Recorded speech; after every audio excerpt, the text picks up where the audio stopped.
उबैद के चाहने वालों को प्यार भरा सलाम, आदाब, नमस्ते। एतबार साजिद की एक गज़ल पेश खिदमत है, समात फरमाए। मतकिए पर सितारे बो रहा हूँ, मतकिए पर सितारे बो रहा हूँ, जन्मदिन है अकेला रो रहा हूँ। किसी ने झांक कर देखा न दिल में कि मैं अंदर से कैसा हो रहा हूँ,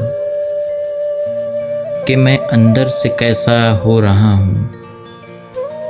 जो दिल पर दाग हैं पिछली रुतों के, उन्हें अब आंसुओं से धो रहा हूँ, उन्हें अब आंसुओं से धो रहा हूँ। सभी परछाइयाँ हैं साथ लेकिन भरी महफिल में तन्हा हो रहा हूँ। मुझे इन निस्बतों से कौन समझा, मुझे इन निस्बतों से कौन समझा। मैं रिश्ते में किसी का जो रहा हूँ।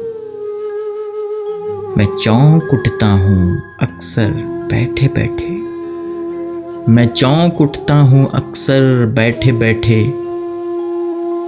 कि जैसे जागते में सो रहा हूँ।